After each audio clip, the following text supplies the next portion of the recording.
Bismillahirrahmanirrahim. Teman-teman yang dirahmati Allah Subhanahu wa taala, mungkin sebagian besar dari kita pernah mendengar kisah tentang 3 orang yang terkurung di dalam gua. Karena mereka terkurung di dalam gua, hampir kehabisan oksigen, gak tahu jalan keluar, gelap. Akhirnya ketiga-tiganya pasrah dan salah satu di antara mereka berinisiatif berdoa. Yang pertama bilang, ya Allah, saya punya ibu yang udah tua dan saya selalu berbakti kepada ibu saya. Saya tidak pernah mengecewakan ibu saya. Saya selalu menunaikan hajat dan keperluan ibu saya. Seandainya engkau ridho dengan apa yang saya lakukan, yaitu berbakti kepada orang tua, maka selamatkanlah kami dari gua ini ya Allah. Tiba-tiba pintu gua terbuka, ada sedikit celah, sehingga masuklah udara, mulai merasa nyaman. Tapi belum bisa keluar, soalnya celahnya kecil. Terus orang yang kedua bilang, ya Allah, saya punya seorang pembantu yang saya selalu memberikan gaji atau upah kepada dia sebelum keringatnya kering. Hingga suatu saat pembantu saya pulang dan belum sempat mengambil gaji, jadi gajinya saya simpan.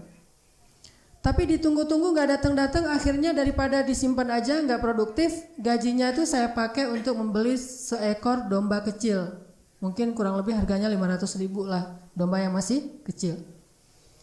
Ternyata domba itu sehat, beranak pinak, sampai jumlah domba itu bertambah menjadi memenuhi satu lembah. Kurang lebih dari 100. Yang awalnya cuma domba kecil, sekarang berkah bertambah menjadi lebih dari 100 domba. Berapa tuh? Satu domba berapa? Ada tukang domba? Satu domba 2 jutaan lah ya. Sebutlah yang sehat 2 juta. 100 berarti 200 juta. Dan itu satu lembah pasti lebih dari 100 domba. Kan jadi ujian tuh kalau sebanyak itu. Kalau cuma satu domba dikasih ke orang masih ikhlas. 10 domba agak mikir. 100 domba kayaknya berat banget untuk bisa ikhlas. Apalagi kita yang ngerawat segala macam. Ternyata dombanya itu beranak pinak cepat sekali sampai memenuhi lembah. Tiba-tiba pembantu itu datang dan bilang, Tuan, saya yang dulu kerja di sini. Oh ya, masih ingat saya juga.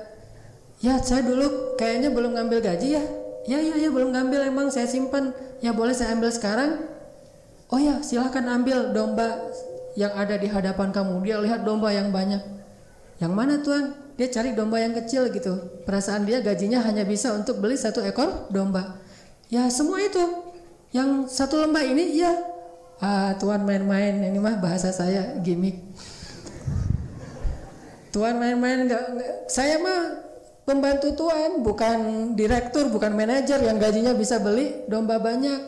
Yang gaji saya itu cuma bisa dipakai beli 1 ekor domba kecil.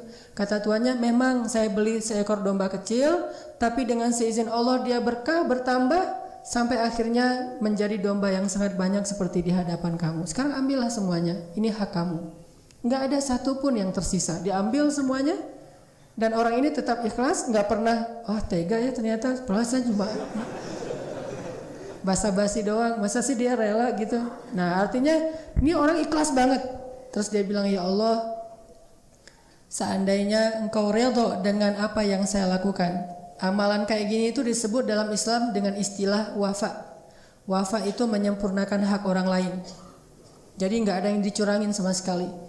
Ibaratnya kalau seorang suami yang wafa kepada istri itu, kalau kebutuhan rumah tangganya sebulan 5 juta, suaminya ngasih 7 juta, berarti itu wafa. Jadi suami-suami yang wafa itu memberikan lebih dari kebutuhan sebelum, kalau bahasa pekerja mah sebelum keringatnya kering. Ini namanya wafa. Kayak misalnya ada yang kerja di rumah kita, tukang gitu ya, benerin apa gitu, yang kalau dia kerja sehari gajinya 60.000, Tapi karena cuma setengah hari, kita mau ngasihnya 30.000. Karena seseorang yang punya sifat wafa, dia nggak tega ngasih 30.000, udah aja 100.000 deh gitu. Kerja sehari aja 60.000 nih, kerja setengah hari dikasih 100.000. Ini berarti wafa, lebih dari yang harusnya.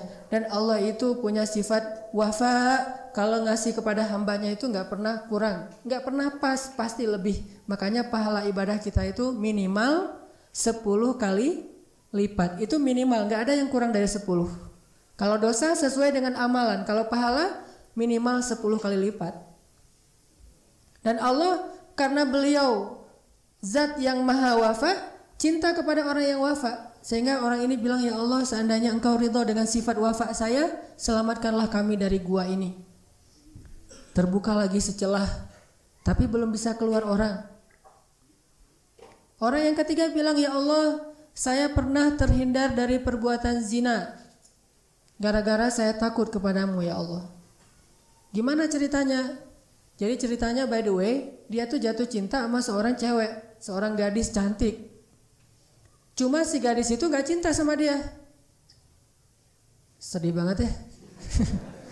Dia cinta sama seorang gadis, gadis itu tidak cinta karena mungkin dia biasa aja penampilannya. Sampai suatu saat gadis itu butuh pertolongan dia dan tidak bisa minta tolong kecuali kepada dia.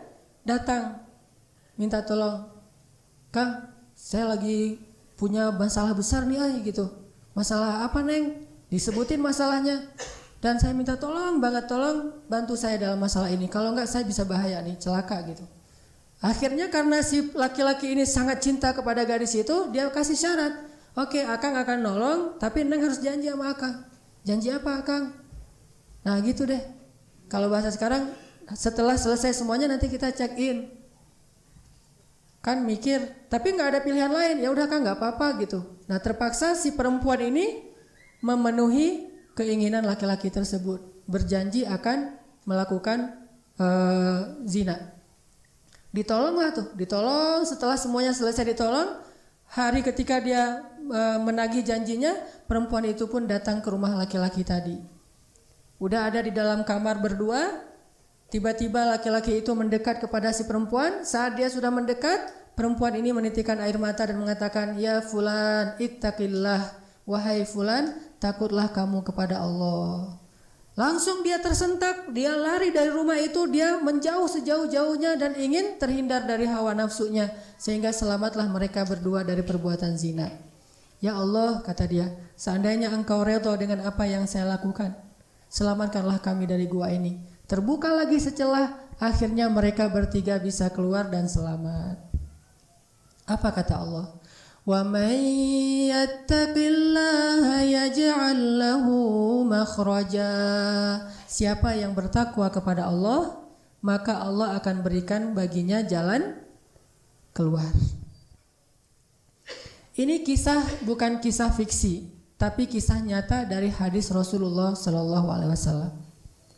Apa kira-kira pelajarannya buat kita? Salah satu pelajaran dari kisah tadi, ternyata amal-amal soleh kita itu yang kita lakukan sekarang itu akan jadi pertolongan Allah atau jalan bagi datangnya bantuan Allah di masa yang akan datang.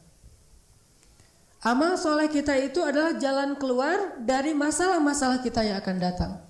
Amal soleh kita sekarang adalah obat ketika kita besok sakit. Amal soleh kita sekarang adalah rezeki ketika besok kita kekurangan.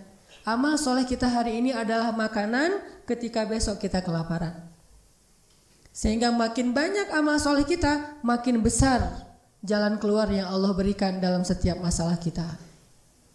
Kalau kayak tadi, amal solehnya cuma satu, berbakti pada ibu, terbuka tuh jalan. Atas kesempitan mereka, kebuntuan masalah mereka, terbuka celahnya, tapi belum bisa keluar. Paling-paling bisa bernafas, udaranya udah masuk, udah ada oksigen.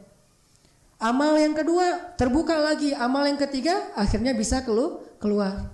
Jadi makin banyak amal soleh yang kita lakukan, makin besar juga jalan keluar yang Allah sediakan kalau nanti suatu saat kita punya masalah. Subhanallah walhamdulillah wala